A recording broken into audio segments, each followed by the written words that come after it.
So here the name of the file is student.java. It is actually a source code.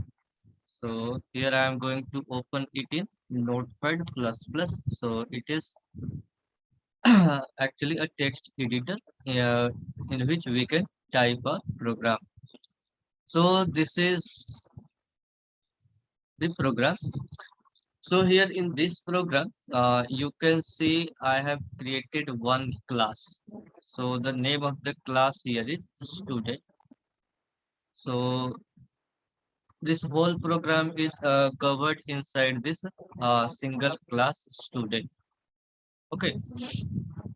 So here in this student class, if you remember about the comments, so here I have put some comments. So these are actually informative statements that will explain the program. Okay. So here for the personal details of a student, I have declared some variables. So just see here the selected these two lines, number 7 and 8. So here you can see student name, father name, age, height. So these are the four properties. So we can consider these properties under personal details of any student. Understood, everyone? Yes, Yes, sir. sir. Yes, sir. Yes, sir. So as I had told before that whenever we create a class, so inside class we declare two things. First, properties properties of the object means whatever the object which I will derive from this student class. So first I have to declare the properties of that object inside this class. Okay. So for the personal properties, I have taken these variables, stu name in order to store the student name, father name, age, and height. Okay. Now for academic details,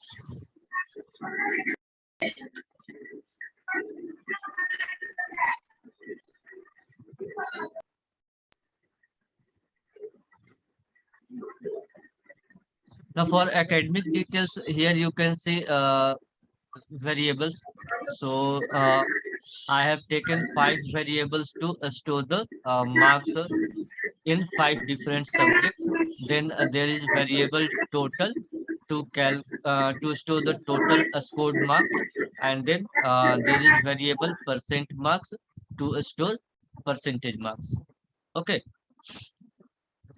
so these are actually the properties of the object that I will derive from this student class.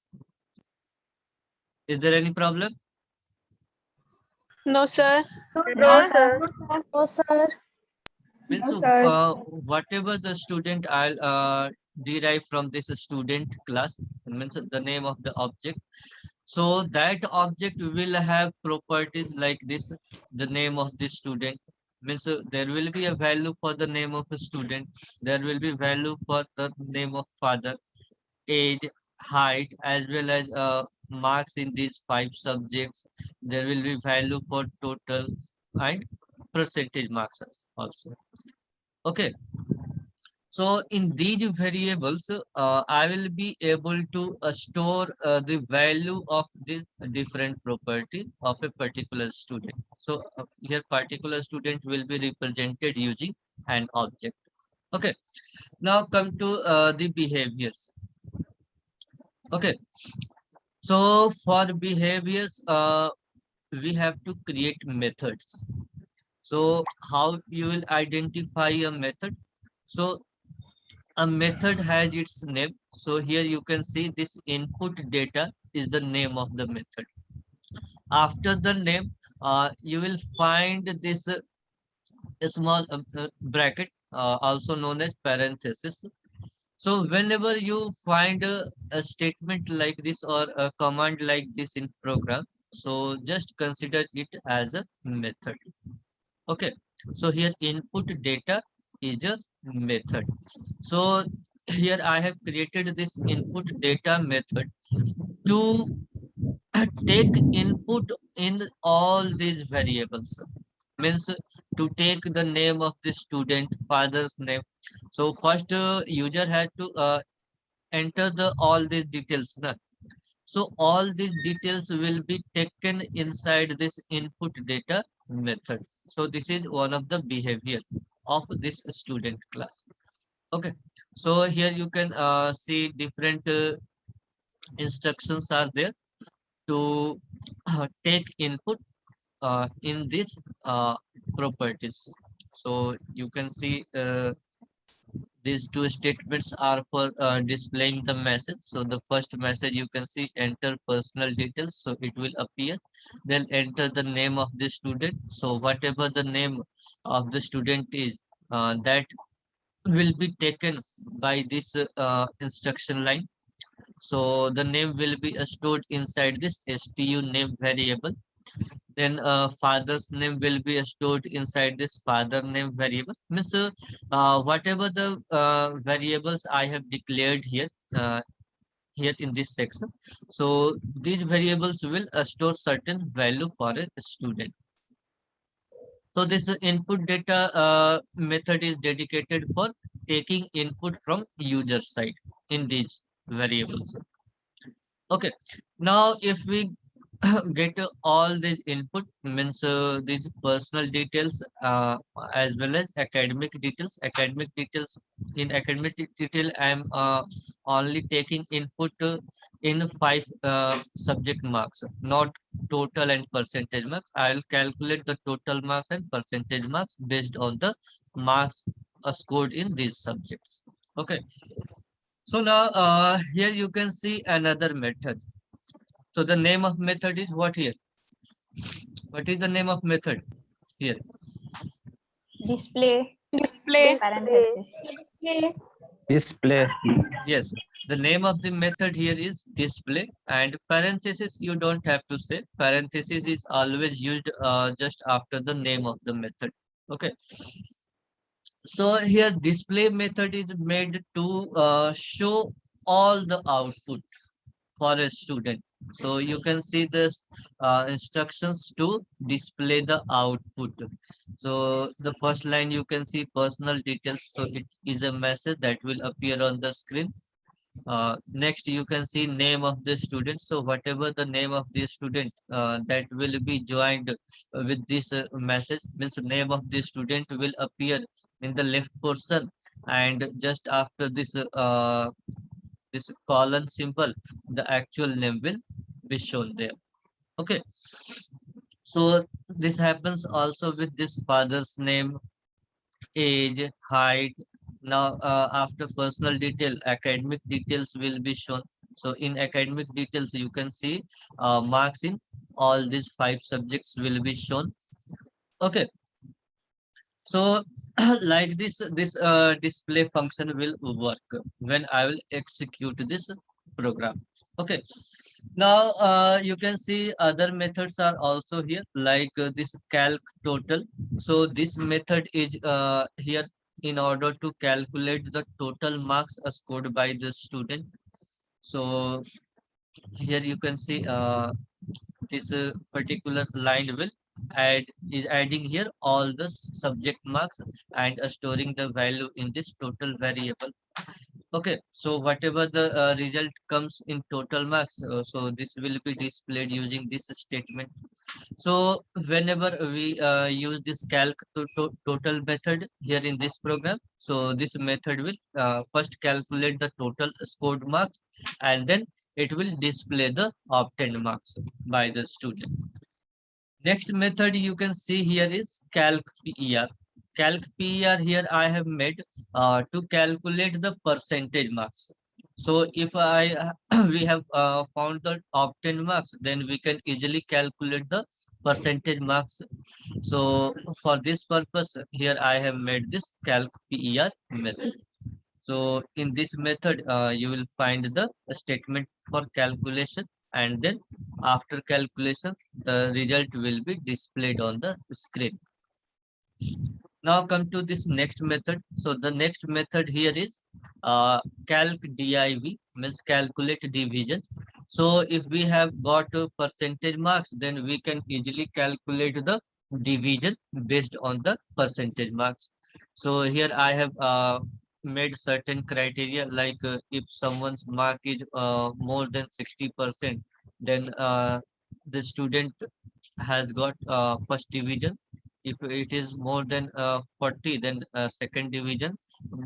Greater than or equals to 30, then third division. Or if it is below than 30, then it will be fell. Okay, so these are the methods I have made in this program. So you can count the total number of methods. So first one, input data. Next, display. Third, calc data total. Fourth, calc percentage. And fifth, calc division. So these are the five methods created in this program. Now the last one you can see, this is main method. So main method is you already know that it is always a part of any program, means it must be there in every program of Java. Okay. Now in this method I have created one object. So this is how we can create the object of any class. So for this, first we have to give the name of the class. So as you can see here, the name of the class is student here. So first of all, name of the class should be given, then the name of the object. So here I have given the name of the object is tu1. So it is totally user defined name, so you can give another name also, it is upon your choice. Okay, then after this we have to give this new keyword, and then again the name of the class along with this parenthesis. So with this statement, an object is derived, stu name, from this student class. So what does it mean now? So it means that now stu1 object has got all its properties. Properties means stu1 has got the stu name, father name, age, height, and all these variables. Means with the stu1 object we can access all these properties. Okay. Now this stu1 can access also these methods. So as you all know that each object has got its own properties and uh, behaviors. So properties will be taken from these variables, and behaviors will be taken from these methods.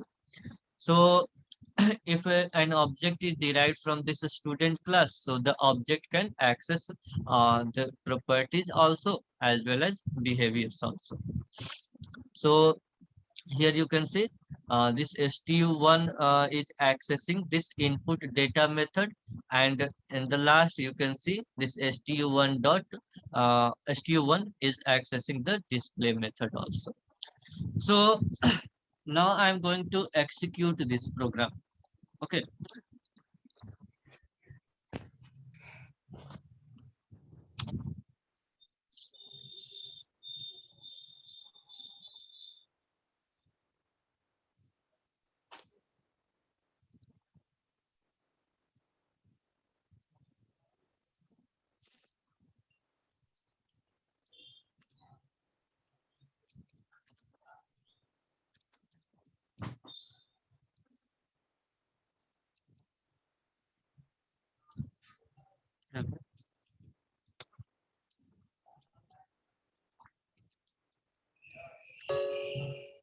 Okay, now I'm inside my C drive and Java files folder.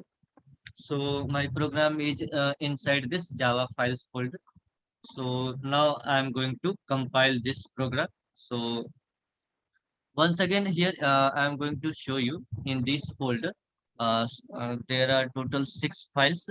So my original program name is here student.java, and just you can see there is no any other file with this name student.java or with any extension.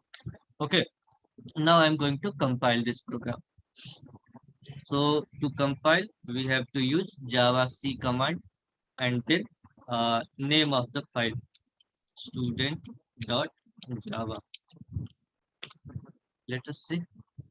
So you can see there is no error here in this program. Okay. Now I'm going to show you once again my folder. So now you can see na, this a student dot class file is now here. It was not before na, before compilation. Yes, sir. Hmm. Yes, sir.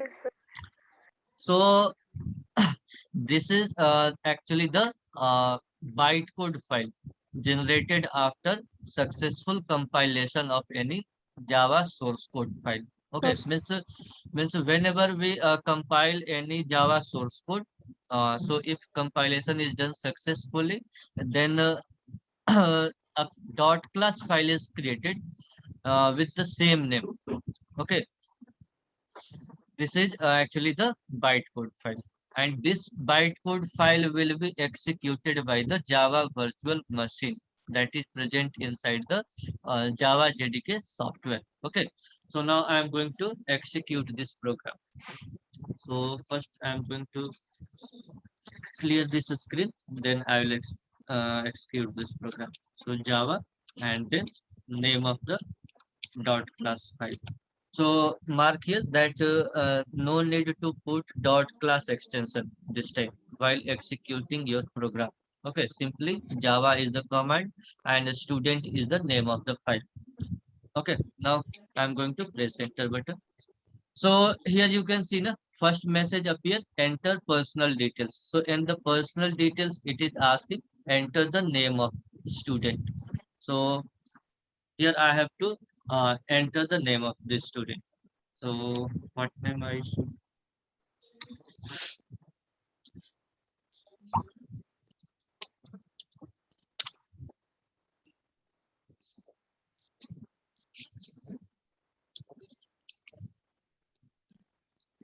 Okay. So the name of the student I gave here, Silent Kumar. Okay. Now press enter. Enter father's name.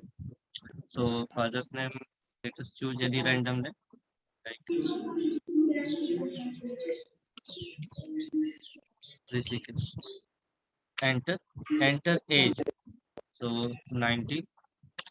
Enter height. So I'm going to give 162 centimeter, of course. Now it is asking enter academic details. So in academic detail, enter marks in physics. So let us enter 78 marks in chemistry. So give it 82 marks in maths. So 84 marks in English. 92 marks in computer. 72.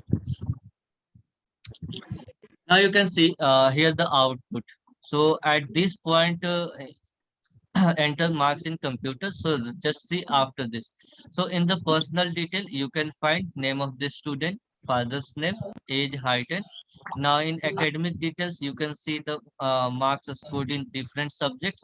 So along with that, you can see the obtained marks, percentage marks, and status as you can see first. Okay.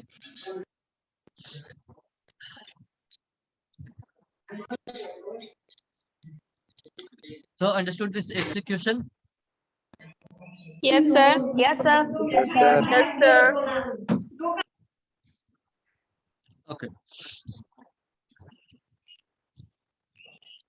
So now it will take time for you to write programs like this. Uh, but here, just see here. The topic I have to explain now is message passing. Okay. So message passing means in programming, we can pass a certain data or we can say it a message using method as well as object. Okay, so here in this program, just consider that if we have marks of these five subjects, then we can easily calculate the total marks, percentage marks, as well as division, all these three things. The only thing required here is the marks in the required subjects. Okay, so here I have one dedicated method here, na, calc total, to calculate the total marks. Okay, now here in this line you can see total equals to, here I have added all these variables that are storing the marks of different subjects. So after calculation of this total, the next statement is to display the output. Okay, now just see the third statement here. Here you can see calc PER, and here in this bracket you can see total, the same variable that is storing the total obtained marks. So here calc PER is actually the name of the method. So it is another method that is made here to calculate the percentage marks. So this method actually needs the total obtained marks from this calc total method, so it will be able to calculate the percentage marks. Do you agree with this or not? Yes, sir. Yes, sir. Yes, sir. Means Yes, if sir. you have the total obtained marks, then you will be able to calculate the percentage. Na? So here in Yes. this third statement, you can see calc PER, the name of the method used here for calculating the percentage marks. So here in this method, I am here passing the message. So message here means the data that is storing total. So here I am passing this total variable. Where I am passing? I am passing it to calc PER method here. Okay, Yes. so that it will be able to calculate the percentage marks. So just see here in this calc PER method now. So here I have passed this total value. So this total value will be stored inside this another variable. So the name of the variable here you can see obtained marks. So this total the value inside the total variable will be copied inside this obtained marks. Okay, now with the help of this obtained marks, if I divide this same value with 5, then uh, percentage marks will be calculated. Okay, now this percentage marks is stored inside this PER marks variable. Now, in order to calculate the division of this student, again we have to pass this same PER marks value in this calc div method. Okay, because that here calc div method is actually calculating the division of the student. So it will be able to calculate the division only if it has this percentage marks. Okay, so here in this calc div method, here I am passing this message PER marks. Okay, from this calc PER method. So now this value will be copied inside this PER variable. Means whatever the value is present inside this PER marks, that will be copied inside this PER variable. And now with the help of this PER variable, uh, now we can easily write instruction to calculate the division. So I'm not saying that it is quite clear to all of you. Just you have to see the overview, means what is going on here. Okay, you don't worry about the each command written here. Of course, you will study these commands in your coming chapters. You just only see here how these things are related. Means the same thing we if we have to do in copy, the same thing we need. So this same thing is done here in the programming also. So you can see in calculation of total, so total value should be passed to calc PER method so that it will calculate the percentage marks. Now, after percentage marks, in order to calculate division, this percentage marks should be passed to this calc division method. So it will calculate the division. So understood something from this? Yes, Yes, sir. understood. Yes, sir. Yes, sir. So this is called message passing in programming. Okay, means sometimes behaviors or actually the methods are dependent on some other method. Okay, for their execution. Okay, Okay, sir. huh. Means sometimes just you can see na, this calc division method is dependent upon this calc percentage because when this calc percentage will pass the percentage marks, then this calc division will calculate the division. So here calc percentage is also dependent on this calc total method because when this calc total method will pass the obtained marks, then it will calculate the percentage mark. So this type of dependency can be achieved by the passing message. So here passing message means simply passing data from one method to another method. Okay, in the program. And this same can be done in objects also. So if I'll make one more object here, so I can pass information from one object to another object also. So with these two things we can pass data from one object to another object or one method to another method. So this is called message passing. Now you can ask your doubt if you have.